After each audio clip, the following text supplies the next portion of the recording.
सबसे पहले तो मैं श्री बाबा तारा कुटिया में आज सिरसा के सभी पत्रकार, छायाकार, मीडिया का, सभी यूट्यूब चैनल का हार्दिक अभिनंदन करता हूं, स्वागतम करता हूं।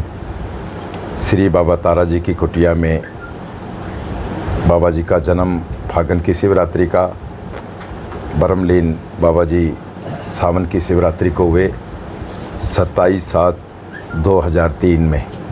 तारीख़ों के हिसाब से तो आज ही बाबा जी ब्रह्मलीन हुए, लेकिन उस दिन शिवरात्रि थी, तो बाबा जी का जो भी दोनों महोत्सव शिवरात्रि को मनाए जाते हैं और हज़ारों लोग यहाँ आकर आशीर्वाद लेते हैं, प्रसाद ग्रहण करते हैं। उसी कड़ी में बाबा जी की कुटिया में हर शिवरात्रि पे जब ये मेला लगता है तो पीछे श्री प्रदीप मिश्रा जी आकर शिव पुराण की कथा कर गए थे। उसके बाद अब ये शिवरात्रि आई है तो यहाँ श्री जय किशोरी जी 29 तारीख, 30 तारीख और 31 तारीख को अपने मुखारविंद से नानी बाई का मायरा करेगी और 1 तारीख को भजन सम्राट हंसराज रघुवंशी जी आ रहे हैं और 2 तारीख को सुबह 6 बजे हवन यज्ञ होगा। उसके बाद 9 बजे से बाबा जी की इच्छा अनुसार तक भंडारा लगेगा और सारे दिन मेला चलेगा और लाखों लोग यहाँ उस दिन बाबा जी का आशीर्वाद लेते हैं, भंडारा ग्रहण करते हैं, प्रसाद ग्रहण करते हैं। ये धरती शिवालय की धरती है। यहाँ इस धरती के नीचे से माँ सरस्वती नदी निकलती है।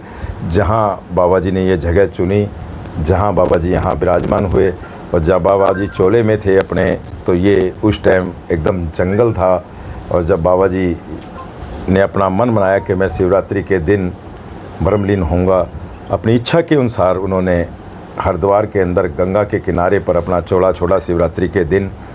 उस दिन के बाद यहाँ पहले ही बता के गए थे कि यहाँ कुटिया में एक शिवालय बनेगा, नंदी बनेगा, यहाँ पार्क बनेंगे, यहाँ पक्षी आकर कुछ ना कुछ खाएंगे और यहाँ लाखों लोग आएंगे। यहाँ पर खुले दर्शन होंगे, क्योंकि बाबा जी जब चोले में थे तो किसी को दर्शन नहीं देते थे। वो अपनी एकांत में अपनी शिव भोलेनाथ की तपस्या में लगे रहते थे। प्रदीप मिश्रा जी ने, वैसे तो इस धाम का नाम तारकेश्वर धाम रखा गया है, लेकिन जब प्रदीप मिश्रा जी आए थे तो उन्होंने बाबा जी की जब महिमा सुनी थी कि बाबा जी अपनी तपस्या में लीन रहते थे और अंदर से ही अपने दिव्य दृष्टि के रूप में जो यहाँ सेवक आते थे उनकी इच्छा को जानकर उनका जवाब देते थे, उनको बताते थे, तो यहाँ उन्होंने एकांतेश्वर महादेव का नाम रखा गया था उस टाइम यहाँ पर। तो बाबा जी की बड़ी महिमा है। और अब की बार ये 29 तारीख, 30 तारीख और 31 तारीख को जय किशोरी जी आएंगी और एक भव्य मेला लगेगा बाबा जी की कुटिया में।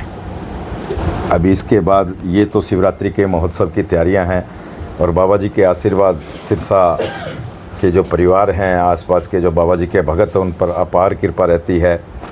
जैसे देश के प्रमुख प्रदीप मिश्रा जी आए थे, अब यहाँ धीरेन्द्र शास्त्री जी बागेश्वर धाम के अभी 13 सितंबर से लेकर 17 सितंबर तक यहाँ आ रहे हैं बाबा तारा कुटिया में और यहाँ पर 5 दिन की हनुमत कथा का पाठ करेंगे यहाँ पर।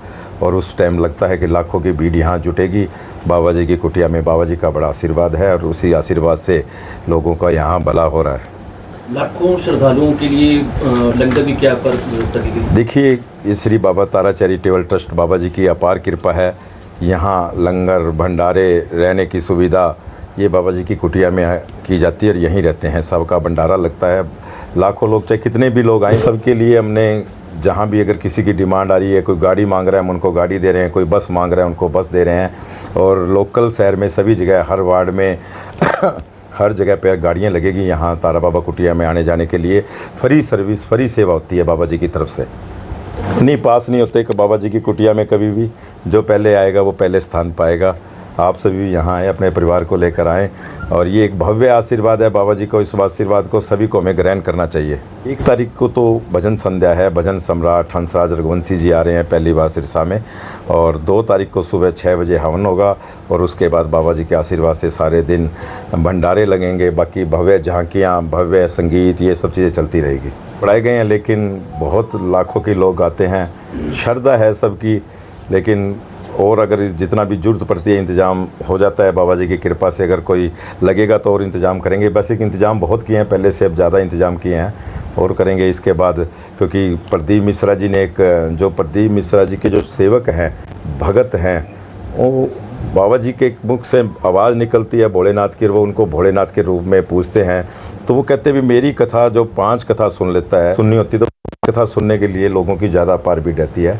उनकी भी कथा अब अगली साल आ गई है, 15 फरवरी से लेकर 22 फरवरी तक वो भी आ रहे हैं, क्योंकि 5 कथा भाई गोपाल कांडा जी ने सिरसा के परिवार के लिए, उन्होंने भाई गोपाल कांडा जी कहा ये मेरा परिवार है सिरसा, और आपने कहा कि 5 कथा सुननी चाहिए पंडाल के नीचे जाकर, तो मेरे सिरसा का परिवार है जो कहीं नहीं जा सकता, या किसी की इच्छा चला जाता है लेकिन पूरा सिरसा नहीं जा सकता मेरा परिवार, तो आप 5 कथाएं यहाँ ही करें इसी पंडाल में बाबा तारा कुटिया में। तो वो उन्होंने उस टाइम हाँ भर के गए, मैं 5 कथाएं बाबा जी को सुनाऊंगा और सिरसा के परिवार को सुनाऊंगा। तो वो भी आ रहे हैं अगली बार 15 फरवरी से लेकर 22 फरवरी तक। 5 कथाएं उन्होंने बोली है, 5 कथाएं वो अपने मुख से यहाँ इस पंडाल के नीचे करेंगे। शहर नहीं, शोभा यात्रा नहीं है और सिर्फ ये प्रोग्राम ही रखे गए हैं। सर गर्मी के चलते क्या व्यवस्था की गई? देखिए कूलर पंखे, बाकी तो भगवान के हाथ में है, कुछ अरदास करो कुछ बरसात आ जाए तो सब ठीक हो जाएगा।